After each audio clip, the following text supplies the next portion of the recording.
Well, folks, in today's video, we are going to be going over some free agents who are left that might be on the Washington Commanders' target or radar, or should they be? Let's talk about it. We'll get into it next.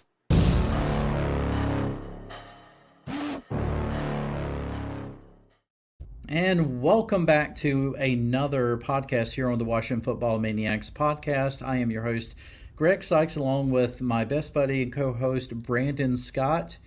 And folks, this channel, of course, is dedicated to news and commentary for the Washington Commanders. If you're down with that, please consider subscribing to this channel. When you do, also make sure you hit that notification bell so you won't miss any other video releases. If you're looking for other ways to support this channel, you can do so by becoming members, become Maniacs.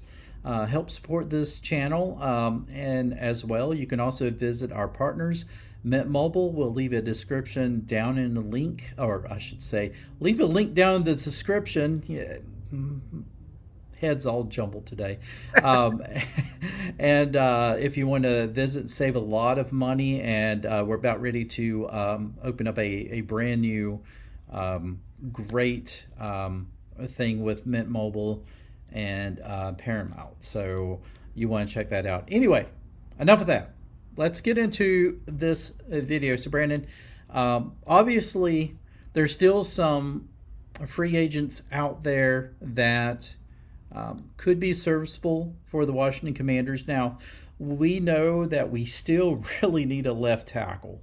Oh, yeah. Even after the draft, it just left a lot of us thinking, are we really rolling into this season with Cornelius Lucas? Love him, but CL over there at the left tackle position, battling our newly drafted guy over there, who is probably going to excel as a guard, but could play left tackle. Yeah. Brandon Coleman. Are we really rolling into the season with those guys, and then a bunch of undrafted guys that may wind up being diamonds in the rough? We don't know. And then corners. I know that you're still kind of iffy on our corner situation. Oh, yeah. And so I think that those two positions are probably the biggest iffy positions for the Washington Commanders. So, Brandon, you sent me a list of, well, there were six guys on here. We marked out one because we realized that guy just got signed today. Yeah. But looking at your list, you've zeroed in on one left tackle, which really, honestly, he's not going to enter the season healthy just yet. But if he can get healthy, he may wind up being a great pickup for us.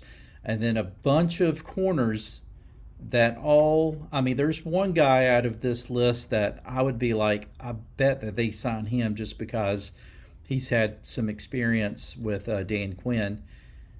But Brandon, there's still some holes, and I realize we can't fill every single hole in one off season. But darn it, we're going to try our best. So, out of these guys, who do you think would be probably the most realistic signing? And it doesn't have to be one guy, obviously. It could be a couple Yeah. of these guys. But who do you think would? Who do you think that the Washington Commanders should consider targeting? A couple of these guys on the list, man. Number one, I'm gonna start with Stephon Gilmore. I think with his familiarity, not only with Dan Quinn, but also with Joe Witt Jr., former coach over there at Dallas, man. I think that definitely gives us a leg up as far as signing him, because if you look at the cornerback market, or the situation we're in with the Commanders right now, and I'm looking at ESPN. It varies between outlet, but the ESPN has our two starting cornerbacks as Benjamin St-Juste and Emmanuel Forbes, with the backers being Michael Davis and Mike Sainristil, who we just picked up in the draft. And even Mike Sainristil is looked at more as a slot corner, so I would go ahead and pencil him in as the third guy, just because we talked about it before, but he's a guy who could come in and make an impact right away, but in the slot. He's not a guy who can be a lockdown number one. And I think that it's just, what do you really expect out of these guys? I mean, Manuel Forbes, not the best rookie year. Has things, as far as mentally and physically he needs to work on. He definitely needs to add some weight, but not to the detriment of his speed. I definitely think that Darrell Green, man, the guy we're about to retire his number, should definitely be a guy because he's put on IG and Twitter, he's put out some videos where he's still got something left, man. I'm not advocating that he needs to come in and be our corner, but he definitely needs to be a guy that needs to work with you guys. So I would love to see Darrell Green get more involved with the organization because I think that he could definitely get more out of Emmanuel Forbes, in my opinion. Benjamin St. Juice again, immaturity. Is he really a number one or number two corner right now? The sample size already, I don't know. I don't have that confidence in him to be that number one guy. I mean, Mike Davis coming over from the Chargers, again, is he really number one guy? And Sam Stills, again, is the guy who's best served as a slot corner. So I would go with Stephon Gilmore, even on a 1-year deal, see what he can do. Because, again, his familiarity with Dan Quinn and Joe Witt Jr. with the system, I think gives him a leg up. He can definitely be another veteran presence for Manuel Forbes and maybe Benjamin St. Juice too. Because, like I said, my biggest issues with Benjamin St. Juice is not so much the play, even though his lack of consistency really hurts us. And he's not the guy in coverage that he should be, in my opinion. But it's just the guy who's celebrating after a tackle. It's like, we got to stop all this cartoonish and immaturity, man. Like, he needs to lock in. So if he's serious about being a number one corner, number two corner, he's got to lock in. He's got to mature a little bit, because that was one thing I didn't like from Benjamin St. Juice, doing this little thing that he does. And it's like, man, you just made a tackle. And I get it. That's a culture thing with football now, as opposed to when we came up, where you weren't allowed to celebrate after that, man. It's different times in sports now. I remember, changing sports real quick, but I remember there was a time in baseball where if you watched a home run, next guy up's getting thrown at. Now you got guys flipping bats and all that. So it's a totally different time in sports, and I get that. But Benjamin St. Juice, he has a lot to prove that, if he could be that number one corner. So I think that Stephon Gilmore is a guy that I definitely think that is a realistic chance we can pick him up. Number two, and you already mentioned that, he's having some health issues, but, definitely think that if he can get healthy, he can at least push Brandon Coleman, because Brandon Coleman right now, they have him slotted as a left tackle right now. And obviously he's going to be battling in the training camp with Cornelius Lucas. Brandon Coleman is intriguing as a prospect. He's a guy that you see the intangibles, you see the body, you see the makeup, and you see that he has the potential where he could be a good left tackle or a left guard, in my opinion. But here's the thing. He's still a rookie. He hasn't done anything. And, the biggest emphasis this season has to be protecting Jaden Daniels, man. I mean, his blind side should be priority number one, because in my humble opinion, he's going to be running a little bit. The offensive line is better, but is it a finished product? No, we have a lot of work to do as far as chemistry and getting these guys ready for the season, because Jaden Daniels needs protection. He's going to be using his legs a lot. And, you look at Lamar Jackson and with games where he lost, they limit his mobility. And a lot of teams are going to do that when they play us, because they're going to limit the mobility of Jaden Daniels. They're going to make him stay in the pocket, and he's going to take a lot of hits, because his offensive line just ain't where it needs to be. So taking a look at it real quick with the offensive line, I mean, I do like Tyler Biadasz. Nick Allegretti is intriguing. Not, right now he's an immediate move, but not long term. I definitely think we need to get somebody. Cosme's the guy. He's a star of the O-line, in my opinion. So I would definitely consider signing David Bakhtiari, man. He's shown that he can do the job. He's a veteran now. He's not a long-term option. And here's the thing, too, real quick before I pass the mic, because I'm talking too much. We don't really know what to expect from this team. We're not contending per se, even though there are some people that got a slate of 10 winning 10 wins. I'm going to pump it real quick. I'm not even going to go there yet, man. We don't know where we're at right now. We're obviously not going to be a bad team. I think we're going to be better than we were last year, but not by too much, because we have too many holes. And if you look at the draft, this was a draft that was best served for the future, not for the immediate, especially if you look at Brandon Coleman. I think he's definitely the guy going forward, but not right now. I would definitely want him to develop more. So that's why I look at David Bakhtiari. Now, there's several guys out there. Could we go out there and get Charles Leno again? I wouldn't really push that away yet, because he's available and he has familiarity with the organization. I know a lot of people are like, man, we back with Charles Leno. And Charles Leno came in, he did his job. Now, was he a long-term solution? We knew that. So those are the two guys I would look at. But out of those two, Greg, I'm looking at Stephon Gilmore, pie guy. 1 year prove it deal. See what he can do. He's familiar with the head coach in the system. That would be the guy I rode with. I echo. Those are the two guys, of course. Bakhtiari. Honestly, what I would do, I think with him, I would think seriously about signing him to, a very short term deal. See Yeah. how healthy he can be this year. Maybe he's able to, um, like you said, push for that left tackle position, and maybe you take Brandon Coleman and maybe see if he can work in to the lineup on the right tackle position because, Ooh. I saw a lot of, uh, I guess you can't call it highlights, but lowlights of Wiley on social media. I know, yeah, he probably did some good things, but he was just getting burnt left and right. Like he was just a pushover. Yeah. And I think maybe if you gave Coleman an opportunity to start his career off at right tackle, let's see how he does over there. He's Yeah. able to get himself involved into the line, and then when the time is right, maybe you do make that move. You move him over to left tackle, or maybe next year you're able to get a true, potential All Pro left tackle, and then you have maybe you have a solid offensive line. But I think honestly, right now that's probably the biggest question mark for this team in terms of how well they're going to do is how well is that offensive line going to be? Because to your point, like you said, Jaden Daniels is going to be running for his life. Now, this front office brought in a couple of new guys. We don't know how they're going to be, but there's still a lot of holes on that offensive line. And Yeah. regardless, you still have to have a good, solid left tackle, the bookends, in my opinion, and the center position. Um, you can always kind of just get some good big guys there at guard. Although, I mean, in some offenses, guards are very active with pulling and things like that. But um, I mean, who knows? And also, we have to think about it in this term as well. Um, with this new offense being installed by Cliff Kingsbury, the offensive line is their stance is a little bit different than what we Yeah. saw last year. They're going to be a little bit further apart. Yeah. So who knows? Maybe this might be an advantage to the personnel that we have right now. Maybe it will show more weaknesses. We don't know yet. So there's big question marks there. Um, Stephon Gilmore, I agree with you.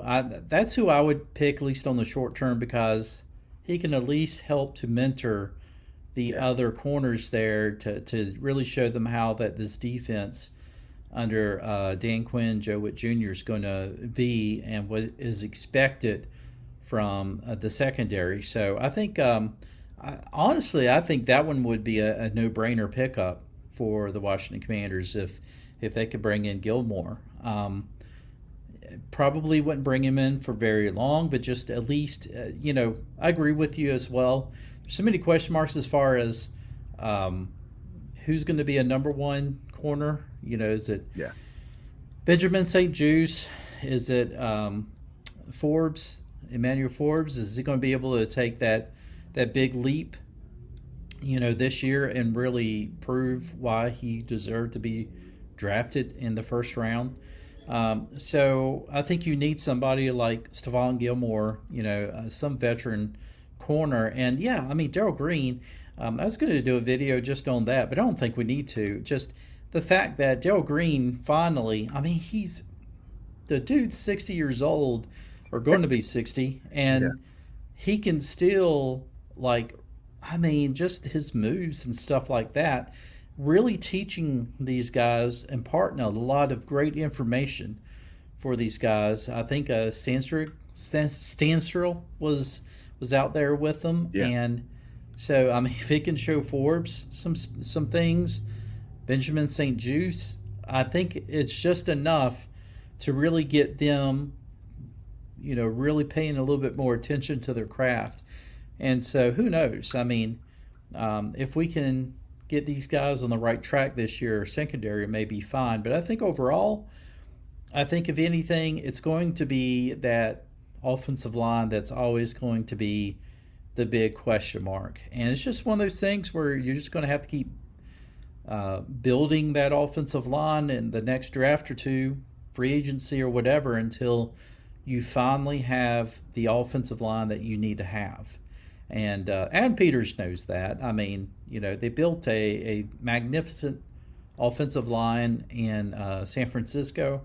So he knows we need that offensive line. He's not dumb. He's not just ignoring it just to ignore it. Yeah. So it's just that there's just no way that you can address every single need in the first year. And so, to your point, and I know I've already put a video out for this, but that's why I did say pump the brakes because don't expect too much out of this team initially. Yeah. I think you will see better play, but that doesn't necessarily mean that you're going to see more wins this year. You may see only 3 or 4 wins this year. Yeah. You may see 6 or 7. But, the folks that are already, saying we're going to have double-digit wins, Nah. pump your brakes on that. There's just way too many question marks. You can't put on the burgundy and gold-colored glasses. And then because I know those very same people the next year after they're disappointed, they're going to be like, this guy was a bust, Jaden Daniels was a bust, this front office don't know how to build a team, blah, blah, blah. And, look at Detroit. They built that team overnight and actually didn't. But no. It didn't take them that long to go from, was a 3-win team to a playoff team. But it took them a couple of years or so to really do it. So it's going to be the same in Washington. You just got to be patient. But overall, I agree. I think you did the right thing. You looked at corner. Obviously, you looked at left tackle. I think we're good everywhere else, at least for now. And I think what we do is we do best player available in the upcoming drafts next year until that we're able to finally get every position filled with potential Pro Bowl caliber type of players. And then once you do that, you're going to have a solid team. You're going to have a team that's going to compete for a Super Bowl. Yeah, I mean, I totally agree. I think that the lack of patience is a DC thing because, I mean, people want immediate results. And look, they are definitely headed in the right direction. But there's a lot of work that needs to be done. Chemistry is something that we don't talk a lot about, which is key. Development, scouting and development. So it's not just the Commanders. I mean, the Wizards, Lord have mercy, we're going into the second year of a rebuild, and people think that we're going to win the NBA Finals in the next couple of years. And that ain't going to happen. I mean, the Nationals, they started to rebuild in 2022. People are already want to spend money. It's a process if it's done right. And that's what people don't understand is that each situation is different. Detroit, a lot of Detroit was knowing how to scout. Not only scout through the draft, but scout current players. Jared Goff, nobody knew what to expect out of him coming over from the Rams, and now he's a legit franchise quarterback. Coaching, they found the right coach like we did. I mean, like I said, I'm big on Dan Quinn. I'm also like the coach in Detroit, man. I think their success in Detroit has a lot to do with their coach, man, because, he's got a lot out of roster. So, it varies. It's not every rebuild needs to last forever, but not every rebuild is a 2-3 year thing either. We are definitely heading in the right direction. First step was what? Getting rid of Dan Snyder. That was the first step. We have an owner who, look, right now he's dealing with a lot more because the 76ers is kicked out of the NBA playoffs, so he's dealing with his fair share of other stuff, but he knows how to run a franchise. He's a 76ers owner, New Jersey Devils, the list goes on. He's been here and done that. He knows what he's doing.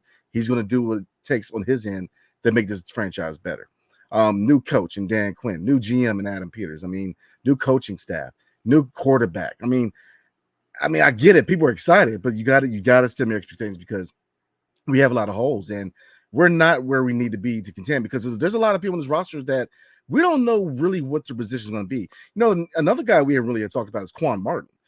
He was slated to be a slot corner. Now, what is his long-term, fit? Because if you look at his defense right now, look at corner, you got Forbes and St. Jude starting, you got Michael Davis, who Michael Davis is not a scrub. He's a guy who I could see being a number 1 or number 2. He's obviously going to be number 1 because he ain't got nobody else, but he could definitely play. He's definitely not a scrub. But after that, it's between Mike Sanders-Skill, Sanders-Strill, oh, Lord have mercy, and Tristan Holmes, another guy, even though I kind of see Tristan Holmes at this point, he might be a guy that's probably going to get cut, in my opinion.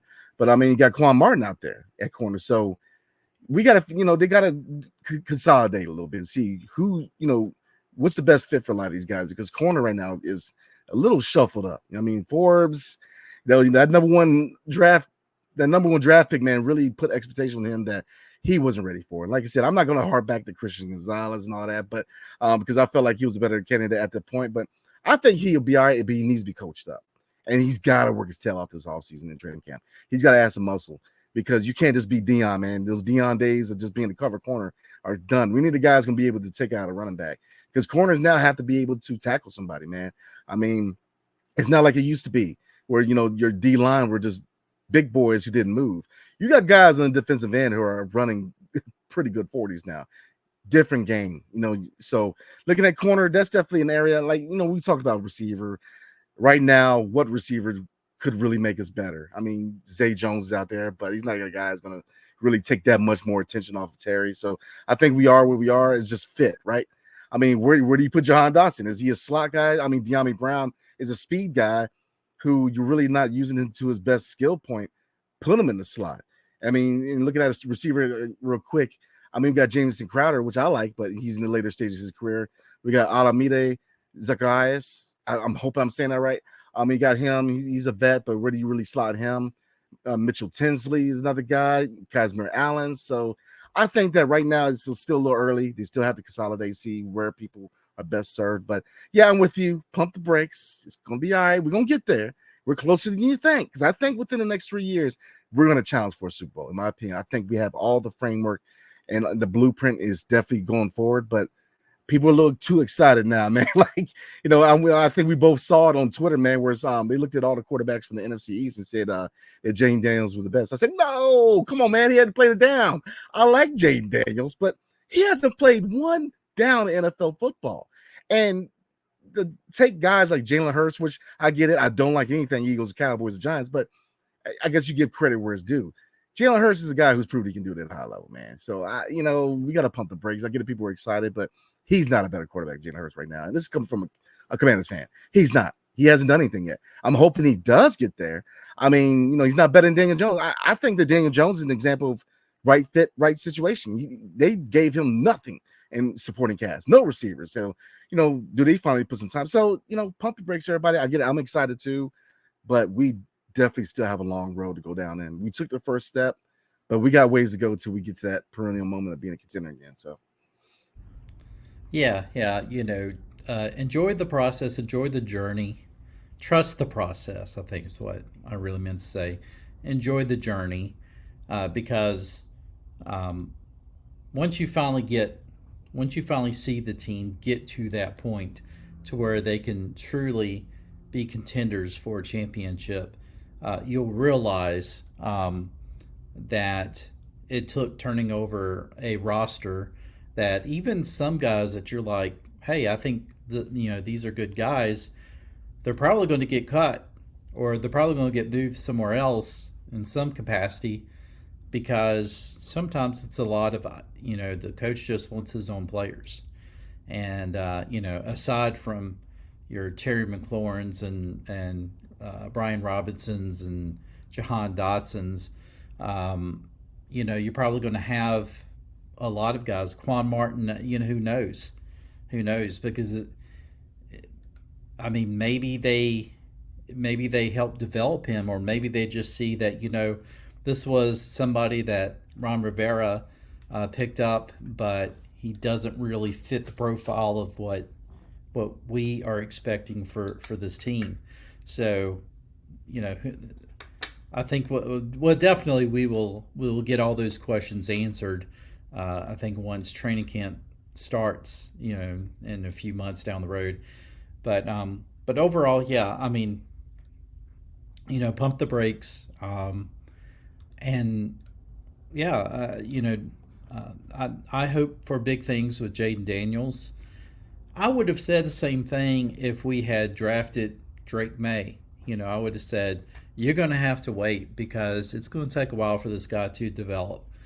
Jaden Daniels, he's probably a little bit more playmaker ability right away. He's going to come in.